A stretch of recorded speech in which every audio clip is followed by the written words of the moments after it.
Film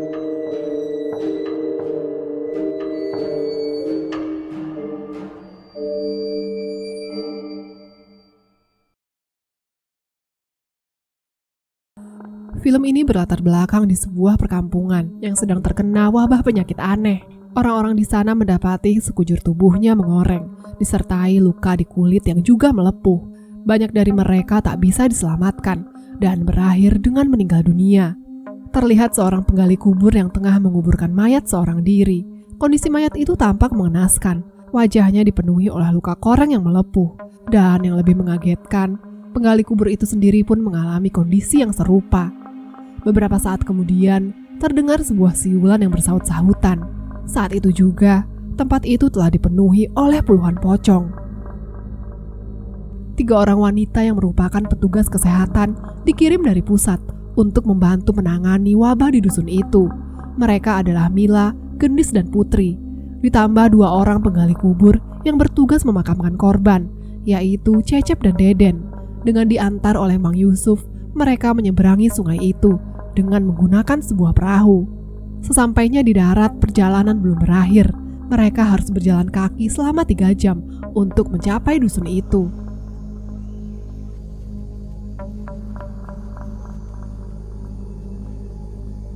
Saat melewati rumah warga, mereka melihat tanda silang bercat merah pada pintu yang menandakan bahwa rumah itu telah kosong karena seluruh penghuninya yang telah tewas. Setelah 1 bulan wabah itu muncul di desa ini, sudah seminggu juga mereka menunggu pertolongan datang. Virus itu menular lewat kulit. Mereka dilarang bersentuhan dengan yang sakit. Mereka diperlihatkan pada kumpulan jenazah yang belum dikuburkan. Mayat-mayat itu sudah 3 hari lamanya terbengkalai di sana karena penggali kuburnya yang juga sakit dan dalam kondisi kritis.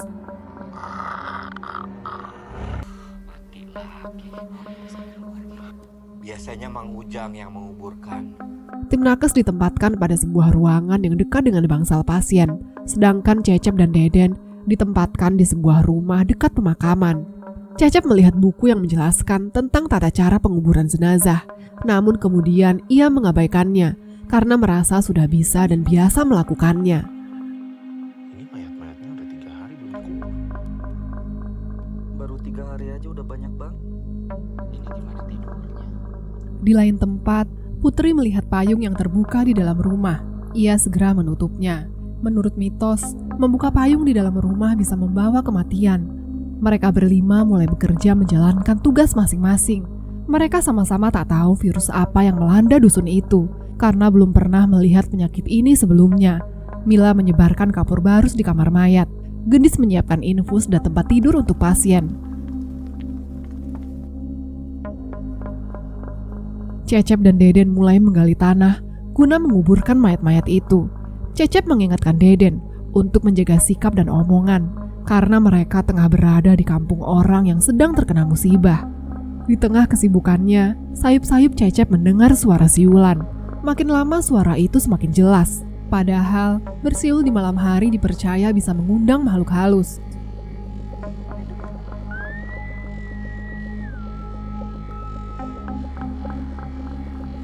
Dan kejadian aneh mulai menimpa dusun itu. Seorang warga yang sedang menandai sebuah rumah mendengar sebuah suara dari dalam. Padahal jelas-jelas rumah itu sudah kosong. Ia kemudian masuk guna memastikan tak ada seorang pun di sana. Namun, ia mengalami kejadian janggal dan memilih pergi meninggalkan rumah itu. Sementara itu Putri yang berada di bangsal mendengar suara gedoran berkali-kali. Ia yang penasaran mencari sumber suara itu dengan mengecek keadaan pasien satu persatu. Mereka tampak tertidur, tak ada yang bergerak sedikit pun. Namun secara mengejutkan, seseorang menariknya dari belakang. Dan itu adalah Mang Ujang, tukang gali kubur desa itu yang memang sedang sekarat. Sesaat kemudian ia dinyatakan meninggal dunia. Lain halnya dengan Gendis. Ia yang sedang sholat terlihat didatangi oleh sosok pocong yang tengah berdiri di luar jendela. Sesaat kemudian, pocong itu sudah ada di sampingnya. Sekarang giliran Cecep. Ia mendengar suara gedoran pintu yang cukup keras. Namun saat membukanya, ia tak menemukan siapapun. Kemudian ia keluar untuk menyalakan obor yang ada di depan rumah. Seketika terlihat sosok pocong yang mengelilingi tempat itu. Di sebuah rumah, seorang gadis tengah merawat ibunya yang juga terkena wabah. Ia mengabarkan kedatangan tenaga medis itu di desanya. Namun sang ibu enggan dibawa ke bangsal dan memilih untuk dirawat di rumah saja. Gadis kecil itu kemudian mendatangi bangsal. Ia meminta bantuan para suster untuk memeriksa ibunya di rumah. Namun gendis menolaknya karena mereka kekurangan orang di bangsal. Ia juga tak mengizinkan Mila untuk menolong gadis bernama Neng itu. Namun Mila bersikeras. Ia meminta Neng untuk menjemputnya sore nanti. Tanpa diduga terjadilah keadaan di luar kendali. Pasien mulai kejang dan mengalami infeksi. Namun mereka malah kehabisan obat. Pasien-pasien itu diprediksi tak akan bertahan lama. Gendis tak menyangka keadaannya akan separah ini. Mereka berusaha menghubungi pusat untuk meminta kiriman obat segera. Namun sulitnya sinyal menjadi kendala bagi mereka. Mila menepati janjinya. Ia mendatangi rumah Neng. Di perjalanan, ia merasa harus pergi ke toilet. Neng menyuruhnya menggunakan toilet di rumah kosong milik tetangganya. Tiba-tiba Neng melihat seorang anak kecil berlari keluar dari rumah itu. Ia mengira itu adalah Sari temannya. Ia pun memanggilnya. Dan kemudian, ia mendengar suara-suara di kolong meja. Namun saat membuka hordeng, ia tak menemukan siapapun. Neng ketakutan. Mila segera menghampirinya. Ia membuka hordeng yang ditunjuk oleh Neng. Dan tak disangka, itu adalah Neng asli. Seketika mereka diserang oleh hantu jelmaan Neng tadi, membuat mereka berlari terbirit-birit.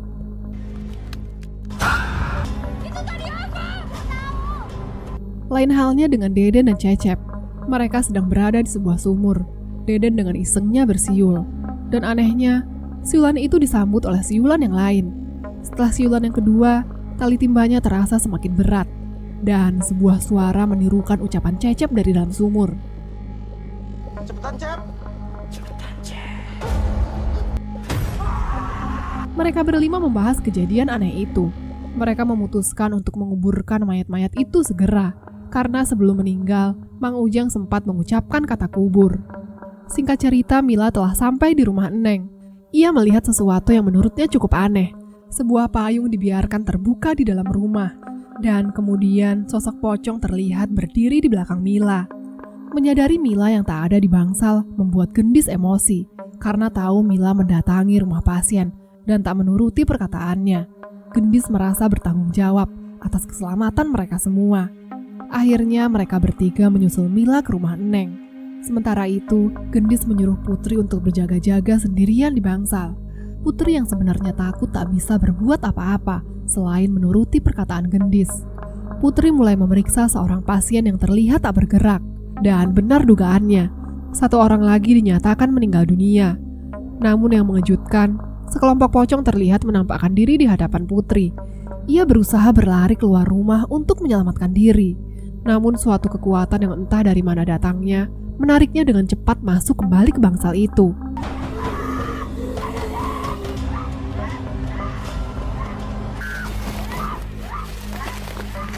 Selesai melakukan pemeriksaan, Mila bermaksud untuk pulang. Namun ia dikejutkan oleh suara siulan yang dilakukan oleh Neng. Neng mengatakan jika itu adalah cara menghormati orang yang sudah meninggal. Sedangkan yang Mila tahu itu adalah pamali. Nyatanya Neng kekeh bahwa ia biasa melakukan hal itu seperti halnya semua orang di desa ini. Begitu juga dengan payung yang dibuka di dalam rumah. Itu dimaksudkan untuk melindungi diri dari nasib buruk. Mila heran karena pamali di dusun ini dilakukan secara terbalik. Tak seperti pamali pada umumnya. Di tengah perjalanan, Mila mulai tersesat dan kebingungan. Tiba-tiba ia melihat banyak sekali sosok pocong yang muncul di sekitar hutan bambu. Ia berlari ketakutan hingga akhirnya terjatuh. Seketika kawanan pocong tadi sudah mengerubungi Mila hingga ia berteriak histeris. Namun saat akhirnya tersadar, ia sudah berada di bangsal, diselamatkan oleh teman-temannya yang mencarinya. Di saat bersamaan, mereka sedang mencari Puput yang belum juga terlihat sejak mereka pulang. Namun kekhawatiran mereka seketika terjawab saat mendengar teriakan Gendis dari dalam kamar mayat. Di sana, Puput ditemukan dalam kondisi tak bernyawa. Melihat kejadian tragis yang dialami Puput, Gendis berniat untuk pergi sambil menunggu kedatangan Mang Yusuf. Mila tak setuju jika mereka harus meninggalkan jenazah Putri di sini.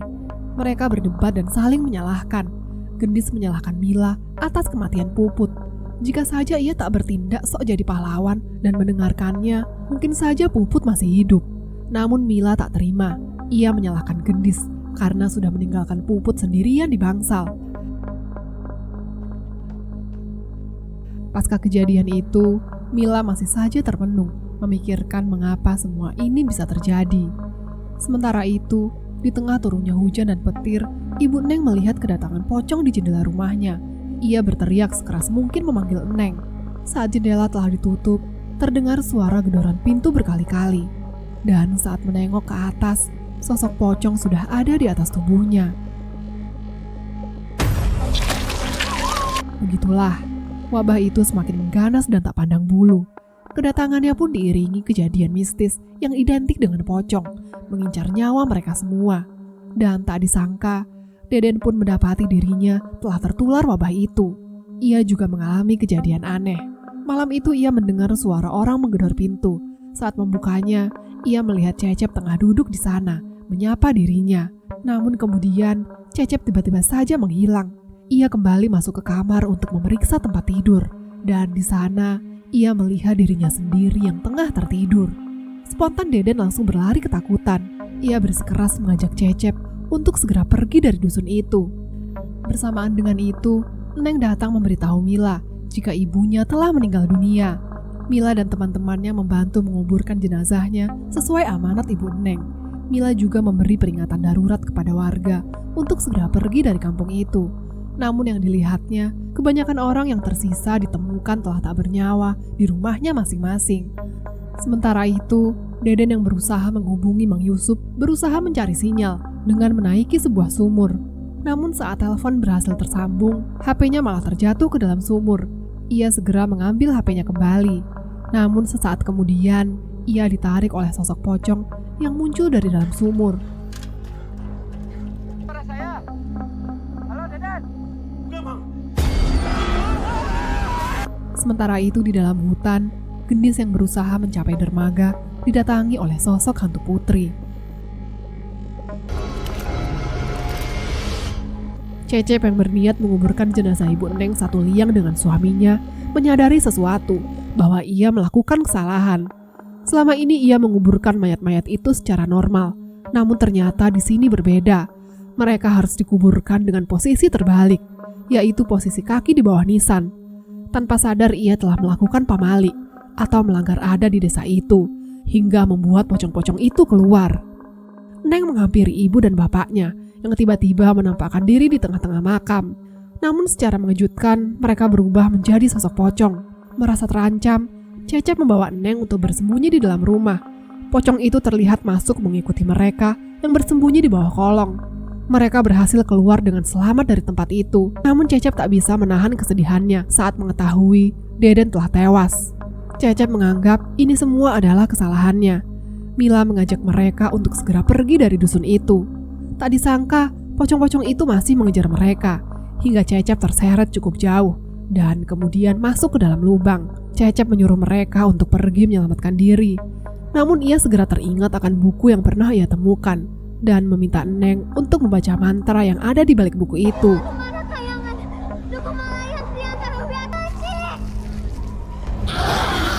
Seketika pocong-pocong itu pergi, dan beruntung Cecep bisa selamat. Sayup-sayup mereka mendengar suara Mang Yusuf yang telah datang menjemput mereka. Tanpa berpikir panjang, mereka pun segera meninggalkan tempat itu. Mereka mendapatkan satu pelajaran yang berharga. Ciri sabumi, cara sadesa. Setiap daerah punya pantangannya masing-masing. Beberapa saat kemudian, tim penyelamat lain mendatangi dusun itu untuk mencari korban wabah yang tersisa. Dan mereka menemukan Gendis dalam keadaan yang memprihatinkan, seperti orang yang terganggu jiwanya.